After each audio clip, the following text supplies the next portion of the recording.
I am always looking for ways to sort of recreate a drum room because a lot of the tracks that get sent to me to work on these days, they don't have a drum room that was recorded. And sometimes it's because the studios they're recording the drums in, they're just not the biggest studios out there. And sometimes they're smaller and it's people doing things themselves. Sometimes the drums I get, they're not even real drums. So I don't have the room mics a lot of the time. And having room mics can add, I hate that word depth, but it can add depth, size, just makes things feel better, feel more real. The challenge I have with some of the stuff that's out these days that will either, give you a chamber or some kind of a room, most of that stuff is just in stereo,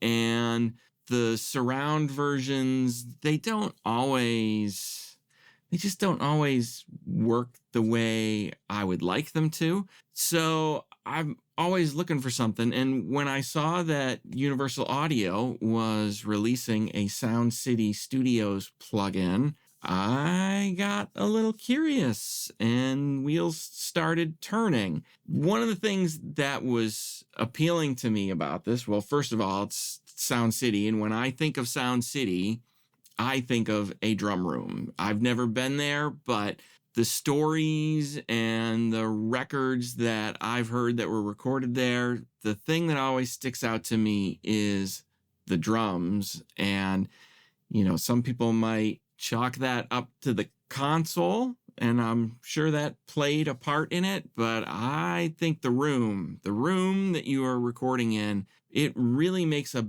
bigger impact on a recording than a lot of people realize. So seeing a plugin that is going to recreate Sound City, I thought, boy, this could be cool. I think Universal Audio missed a tremendous opportunity here in only having this as a stereo plugin, because just looking at the graphic, to me, it just screams Atmos.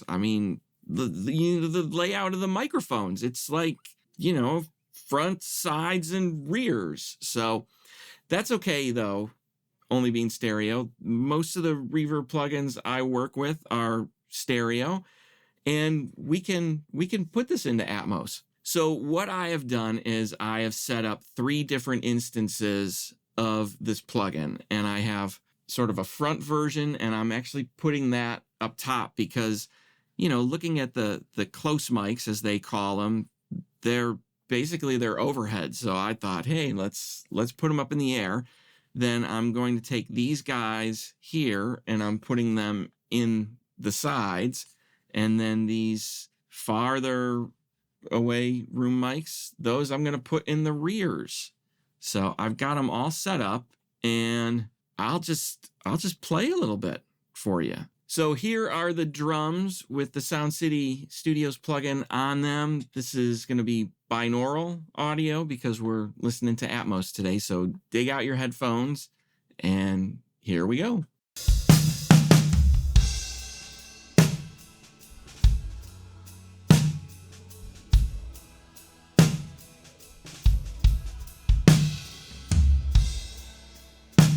So I'm not sure exactly how this is going to translate over YouTube, but listening in here with this going on, I just feel like I'm in a room with drums. It works really cool. Let me play it again for you, and this time I'm going to play a little bit, and then I'm going to take away the Sound City plugin.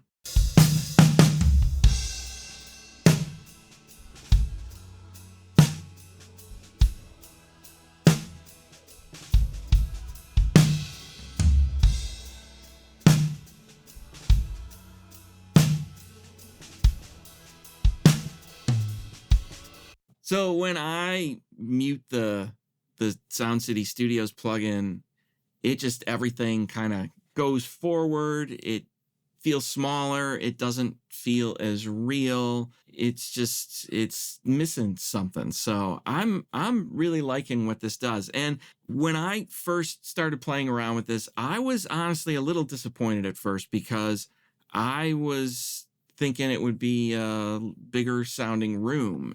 It's actually a fairly short room on these. I think the RT60s are less than a second on it. So it's not a huge room, but just having a little bit of that, I think it really helps with drums. Something I should mention is I did tweak some settings a little bit on these within the plugin. On the close mics, which I put up top, I rolled some bottom off because I feel like when you have too much low frequency up top, it doesn't feel as much like something is above you. I mean, in general, we are really bad at localizing things above us in general. So for me, putting anything up top, most of the time, it's really just about feel and making something feel more immersive. And I think it just felt better by just rolling off a bunch of the bottom that was in these mics, because there was a ton of it in there. The other thing I turned on was in the dynamic section in the plugin, there's an 1176, because when I think of room mics, a lot of times they just get crushed. And since this room was so short, to try and get a little more length out of it, I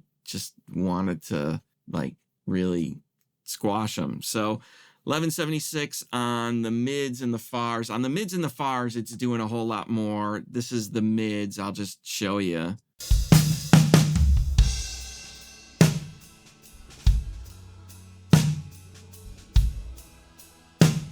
So not as extreme, I guess, as I could have gone with it, but it's hitting them. But other than that, I just, I kind of picked microphones in each position that I sort of like the sound of, and then I just kind of feathered all the faders up to where it felt good in the room. So if you're trying to get sort of immersive drums and get more of a room sound, this is a cool plugin to take a look at. I have no affiliation with Universal Audio. I just demoed this. I liked it, and it's cool.